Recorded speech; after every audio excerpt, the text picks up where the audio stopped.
mas esse é o dia que Deus fez. E por isso a gente vai ficar feliz e se alegrar, porque o jeito que Ele fez é o jeito certo. Tá bom? Ontem a gente teve uma experiência interessante aí na cidade.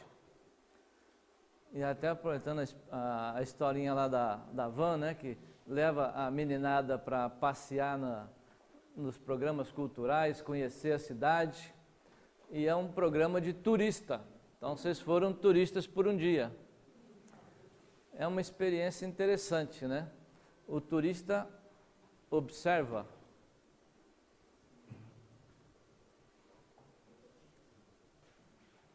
E é uma experiência sensorial que foi ampla, né? Terminou com uma experiência gastronômica.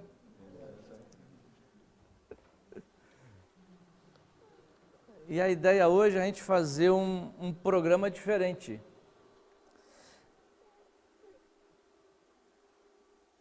Nós temos o papel do turista, que foi o de ontem. Hoje o nosso papel é de ser peregrino, que é um pouco diferente. Então o turista olha para fora, o peregrino olha para dentro enquanto caminha.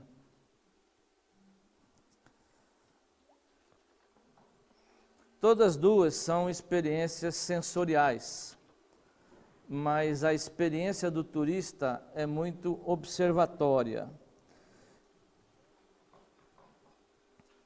Mas o peregrino, ele quer experimentar e trazer essa experiência para dentro de si.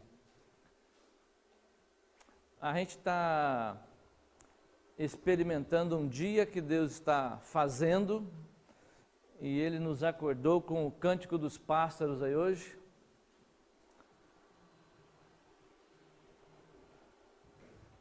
E Ele nos deu 5 sentidos para a gente experimentar esse dia. Então a gente está escutando o quero-quero. Se a gente olhar aí na greta da janela, dá para ver um pouco de verde.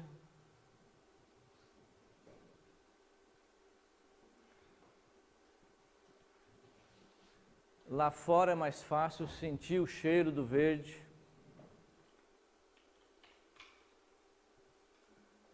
A gente poderia estar em contato com a natureza, pegando alguma coisa. Às vezes até comendo alguma coisa, como o Jürgen falou ontem, das frutinhas silvestres que a gente pode pegar, né? Aqui não sei se tem. Talvez tenha cogumelos, mas cogumelo o Jürgen já falou que é perigoso, né? Mas você sabe que todo cogumelo a gente pode comer.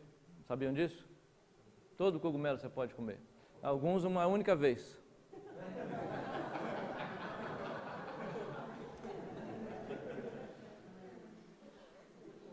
Quem sabe o que é polímero? Oh, ninguém sabe o que é polímero? Tem engenheiro aí? Hein?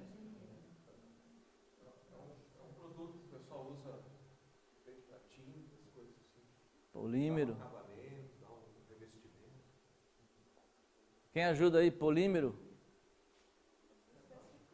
Plástico? Para medir?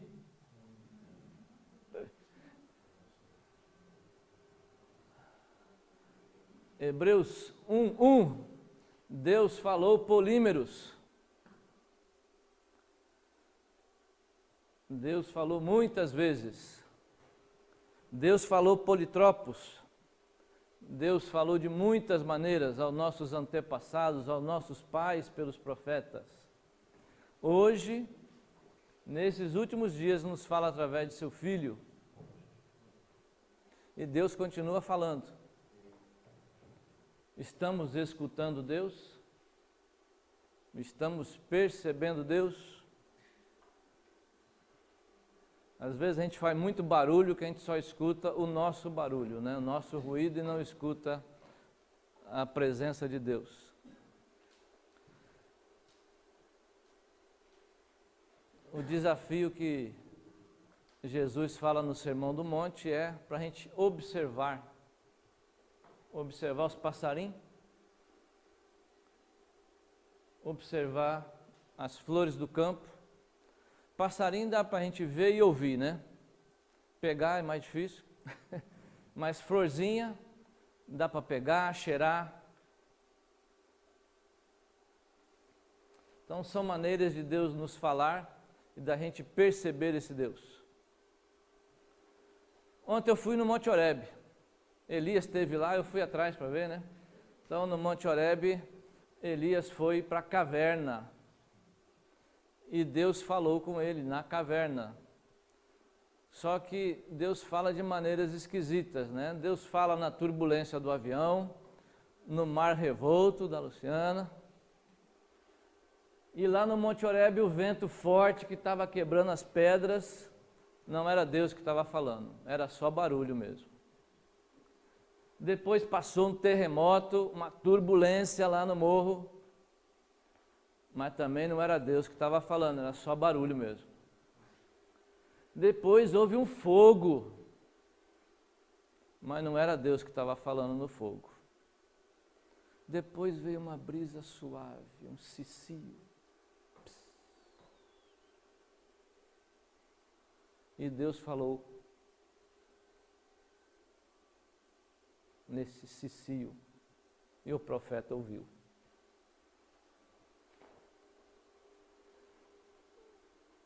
A gente vai fazer um processo hoje de meditação. E a gente medita, pelo menos eu medito para me editar. É um momento de reflexão.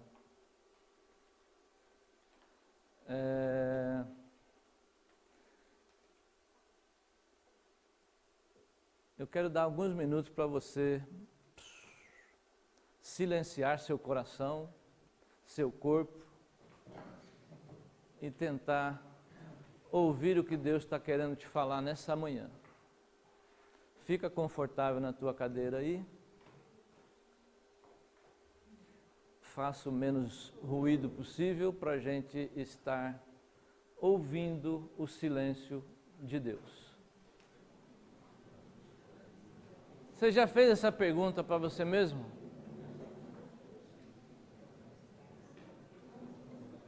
Por que eu estou aqui? O que eu estou fazendo aqui? Eu estou aqui porque o Bebeto me chamou. Mas a gente descobriu ontem que se não fosse o Nilson, não é que nesse Nilson, o outro Nilson, né? O Hans Nilson, a gente não estaria aqui, porque o cara teve um chamado de Deus e desencadeou uma série de acontecimentos, nasceu a Missão Aliança descobriu que o mundo era maior do que a China, veio parar no Brasil e nós estamos aqui.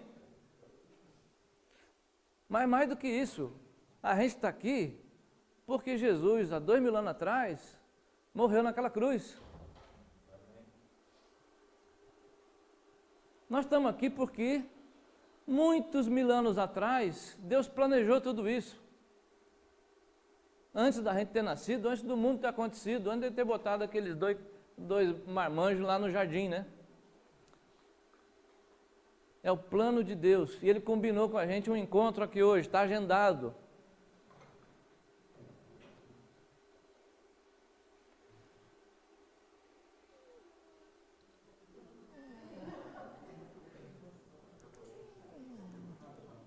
Eu e o Hebe, japonês, né? Quem é que eu sou? Seguinte.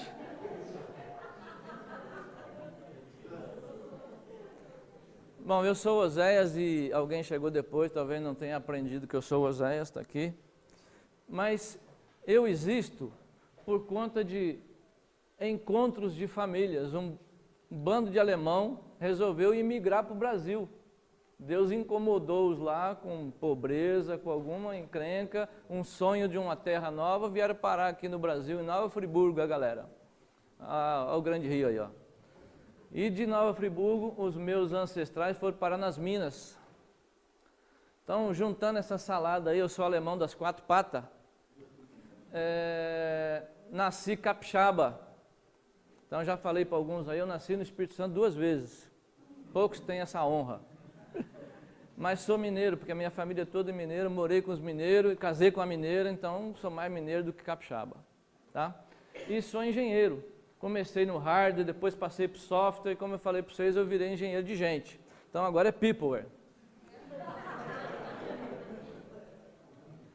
E aí, como eu falei, não lembro que dia que eu falei alguma coisa aí, sobre a qualidade, né? Quando eu fui trabalhar com qualidade na indústria, eu fui ser facilitador. E aí me falaram as técnicas de mobilizar a galera. Olha, pedagogia, que vocês conhecem bem, é cuidar de criança, que eu não entendo nada disso. Para falar com gente grande, me ensinaram que era andragogia.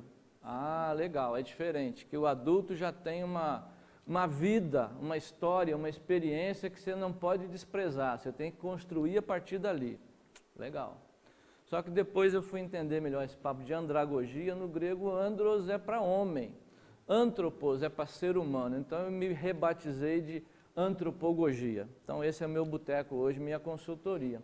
E aí eu casei com a Rita. Olha, essa figurinha linda que está ali, minha esposa, artista, e ela tem o dom da escutatória. Estava conversando ontem com o Jair, a esposa dele também tem esse dom, né?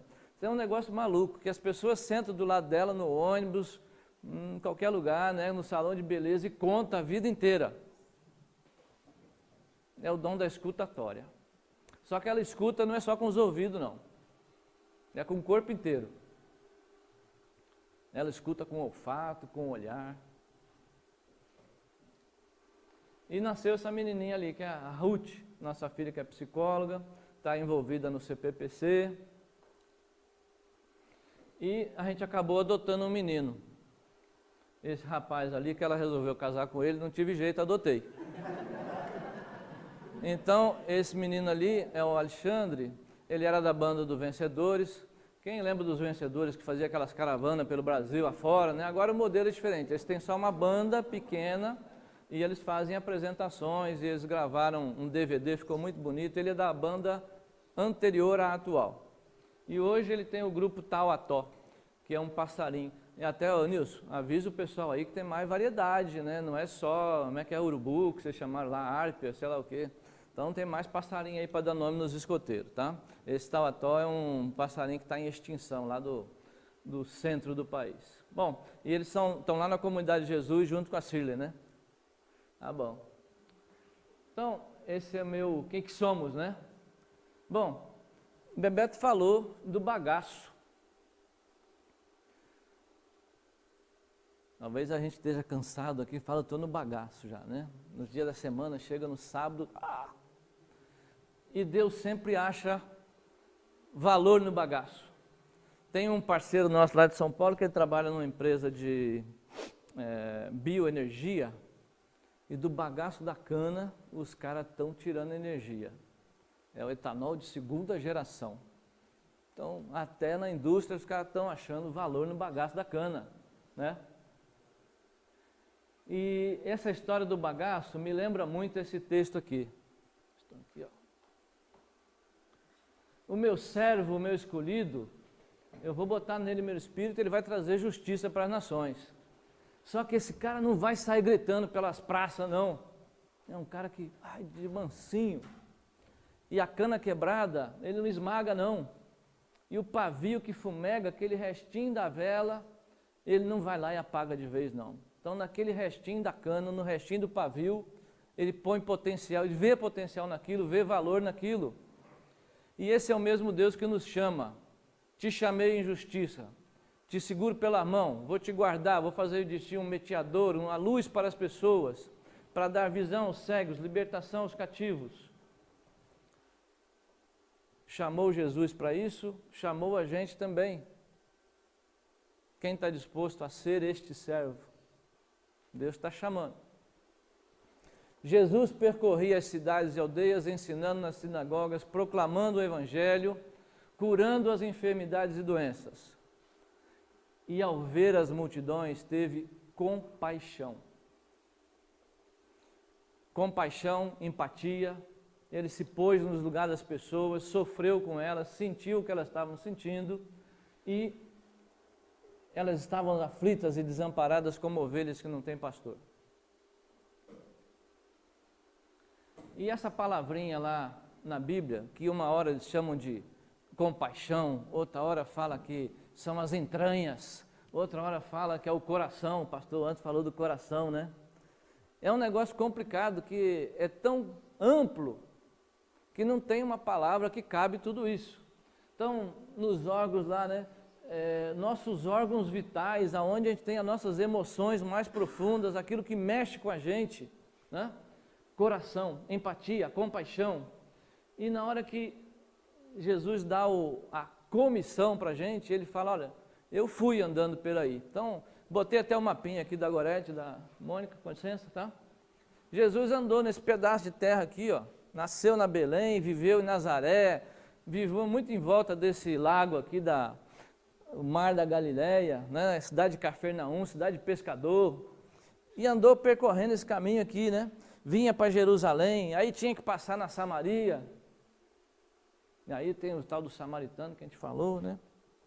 Enfim, mas Jesus falou, ó, vocês também vão andar por aí, e alguns andaram nesse pedacinho, depois teve a diáspora, espalhou aquela gente pelo mundo afora, né? E o evangelho chegou até aqui no Brasil, estamos aqui por causa deles, né? Essa notícia correu, essa boa notícia correu. E ele falou, ó, enquanto vocês estiverem andando por esse mundo de meu Deus aí, olha só o que vocês têm que fazer. Proclama o evangelho, conta a boa notícia. Está difícil ouvir boa notícia nesse Brasil hoje, né? A gente fala que não tem evangelho mais, só tem cacangelho. Cacangelho é notícia ruim, tá? Então, notícia ruim tem para todo lado, mas vocês vão lá e dão notícia boa para as pessoas. Tem esperança, tem solução, vamos dar uma chance à vida, vamos dar uma oportunidade à vida. Então, e olha só, vocês façam discípulos. Discípulo é o cara que aprende, que segue, e aí legal, né, a dupla ali, Regina e Reginaldo, né? Não é dupla caipira não, mas eles são um ministério bacana. Como é que chama o negócio lá? Seguidores de Cristo, não é isso? Deus está chamando a gente para ser seguidor dele, para seguir. E a gente fazer outras pessoas seguirem também. Mas seguir para quê? Para obedecer tudo que eles têm ordenado. Qual é o mandamento que Deus deixou mesmo? Já falamos aqui também, né? Amar a Deus acima de todas as coisas, com toda a sua força, com todo o teu entendimento. E amar o teu vizinho aí também, não é isso? O mandamento duplo, né? Que um sem o outro sem o um, não dá certo. E havia uma pessoa no meio do caminho, já falamos disso. Né? Teve até a contação bonitinha ali dos bichinhos. Mas essa é a história, né? E não sei se Bebeto falou que eu peguei o bonde andando. Por que Jesus contou essa parábola? Você falou do começo, não? Do intérprete da lei, eu não lembro. Falou? Que tinha um gaiato lá que Mas peraí, o que eu faço para herdar essa vida eterna? Né? Mas peraí, qual que é a lei? O que você sabe? O cara é intérprete da lei. Ah, ele sabia os 2 mandamentos lá, né? De cima para baixo, de cima para baixo. E Jesus falou, então tá fácil, já que você sabe, vai e faz isso, só praticar. Então nós temos que sair da teologia para a teopraxia, né? Vamos botar na prática. Vai e faz isso, está resolvido.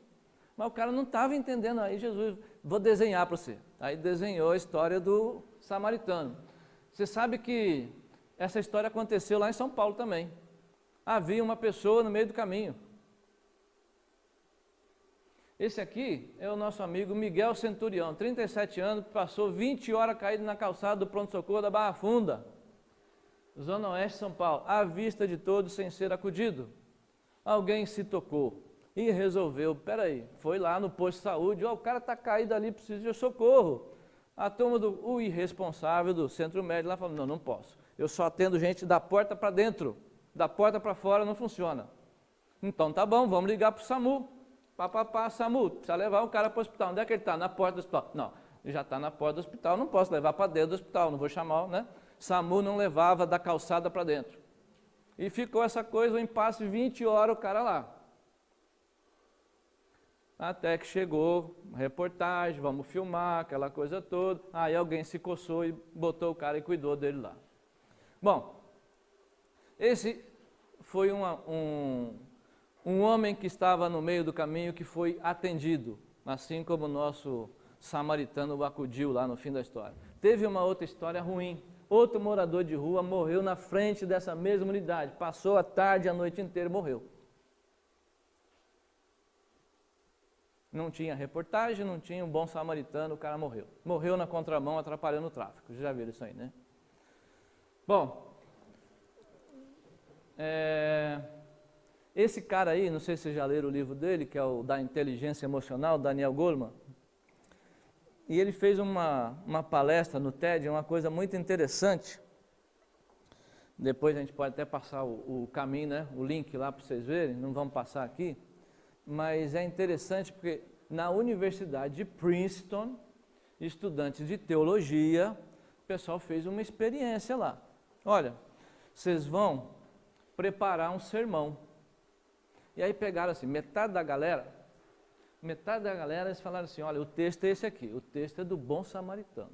Vocês preparam, estudam esse texto, depois vocês vão pregar, vão fazer um sermão sobre isso. Outra metade da galera, eles falaram assim, olha, distribuíram temas aleatórios para, vocês preparam um sermão em cima desse tema aí. Legal. E eles tinham, o local onde eles estavam preparando o sermão era num prédio, eles tinham que atravessar um caminho, chegar no outro prédio onde iam fazer o sermão de prova, certo? Propositalmente, no meio do caminho, botaram um cara caído, gemendo. Era uma experiência. O que aconteceu? A maioria passou batido. Por quê? O cara tinha que apresentar o sermão de prova. E aí fizeram um levantamento, mas espera aí. Fez alguma diferença se o cara estava preparando o sermão dele em cima da história do samaritano ou não? Não. O que levou alguns poucos a parar e a maioria a passar batido? O tanto que o cara estava preocupado com o que ele tinha que fazer. Ele estava ocupado e alguns pré-ocupados. E aquele cidadão que estava ali, que era uma simulação, né, ficou lá. Então, a mesma história acontece, o menininho está lá. Só que eu não tenho nada a ver com isso. Essa frase saiu na mídia evangélica. Tá? E a gente viu, foi o Nilson que botou, né? A história do menininho lá do 174, né?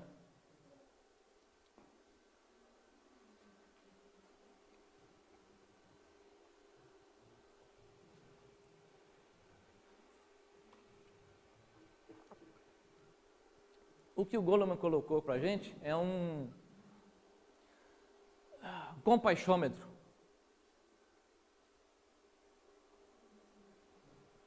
A gente anda ensimesmado e está dando até problema de ortopedia, de coluna, né? Que a gente anda olhando e cada vez vai encurvando mais, porque o objetivo nosso é enxergar o umbigo, que é o centro do universo.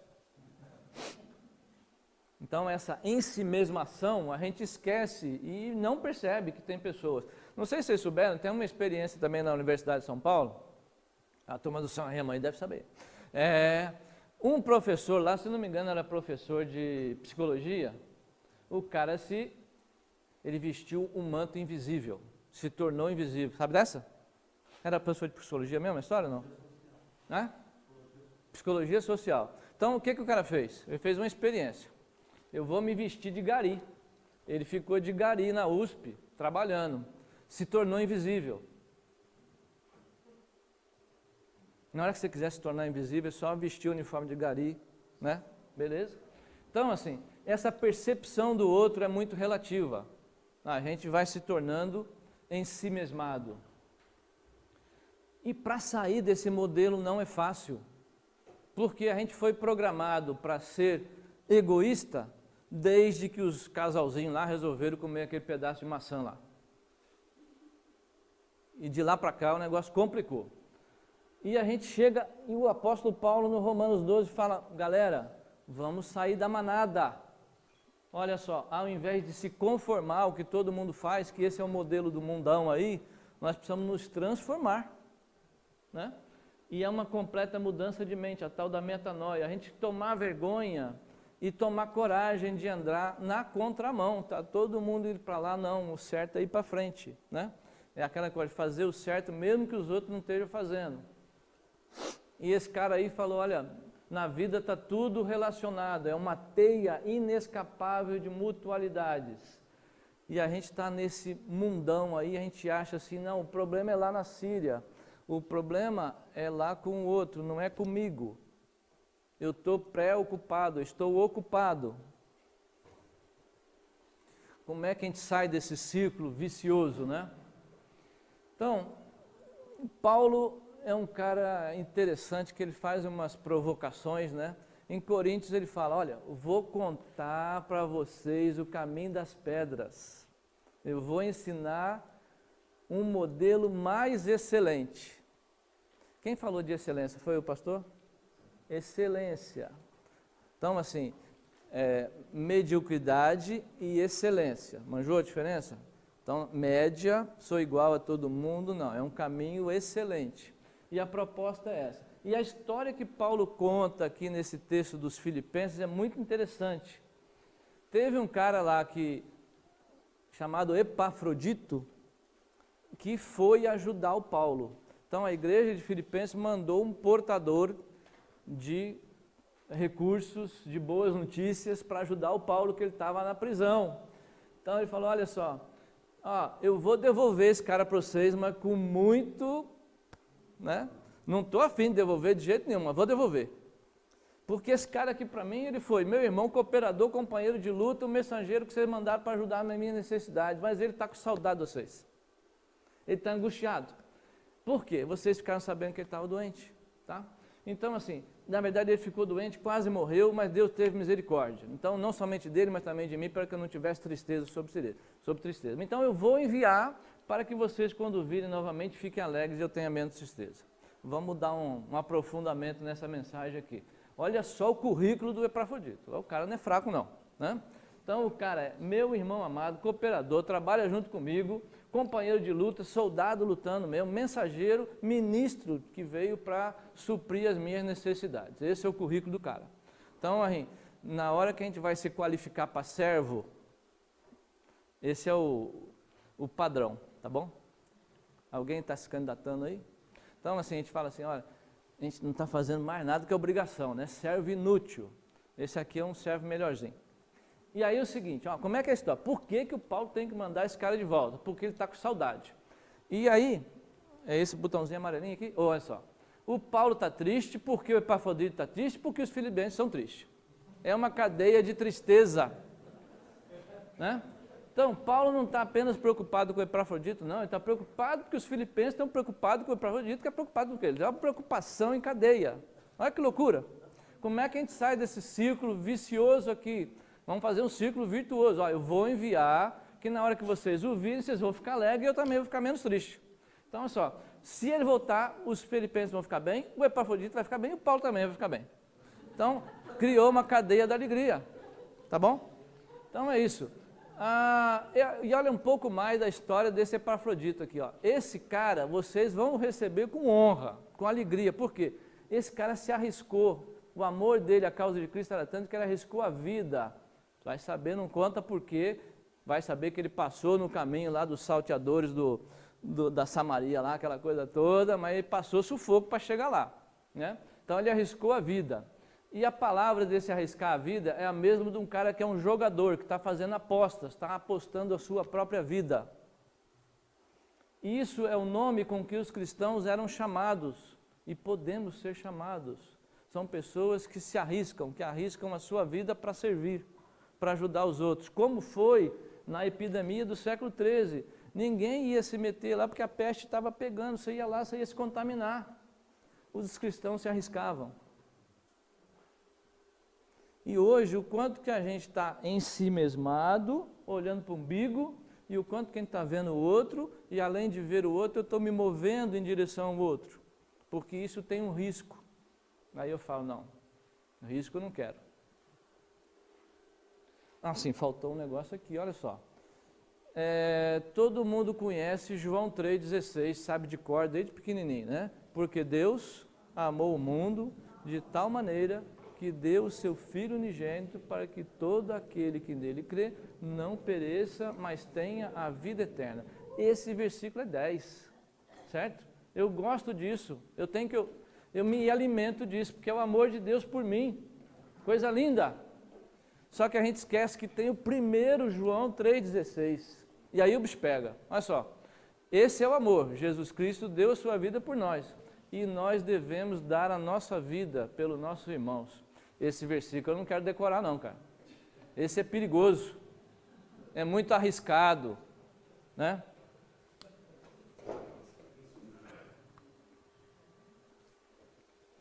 Esse é o Evangelho. o mandamento que Deus nos deu não é amar a si mesmo, não. É amar a Deus, acima de todas as coisas, com todo o teu coração, com todo o teu entendimento. É Deus no centro do universo. Depois, o novo mandamento, amem-se uns aos outros como eu vos amei. Né? Vocês devem se amar uns aos outros. E aí lá em Filipenses mesmo, Paulo fala, olha, aí galera, nós estamos juntos, nós estamos em Cristo, ó, beleza, temos motivação, temos exortação de amor, comunhão. Elisa, ela chega lá, na hora que a gente ficou preso lá em São Paulo, ela fala, legal, já começou a comunhão, né, que a gente acabou se encontrando os 5 perdidos lá em São Paulo. A gente está doido para chegar aqui, ela fala, não, começa aí, né? Tem uma comunhão e é muito legal. Agora, Paulo está falando assim, mais do que isso, galera, profunda afeição, compaixão, pertence aquela coisa, na hora de traduzir, os caras não sabem direito o que vai escrever, fala assim, entranhados afetos de misericórdia. É disso que nós estamos falando.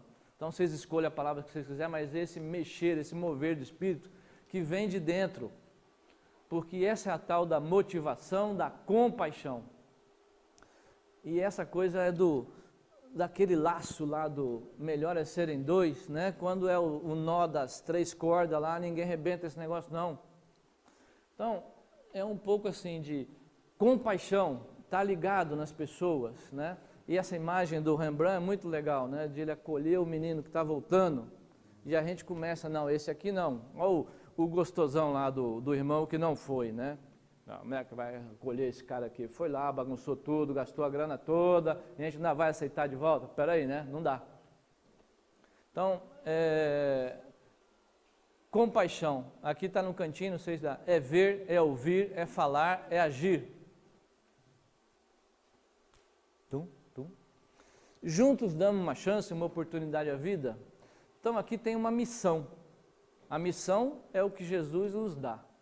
Uma comissão, um mandamento, que está ali nesse amor, que está no ir e no ir se dar,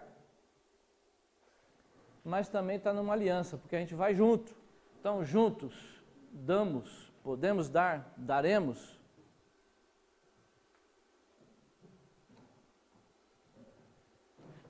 Vamos ter que sair do lugar de conforto, do ensimesmamento, para caminhar em direção a esse outro. E esse outro, ele vai atrapalhar a vida da gente, porque eu tenho coisa para fazer, eu tenho ocupação, e tem a criança no meio do caminho, e tem alguém no meio do caminho. Que a gente esteja aberto a ouvir Deus nos falando e nos confrontando com esses acidentados no meio do caminho nosso. Amém?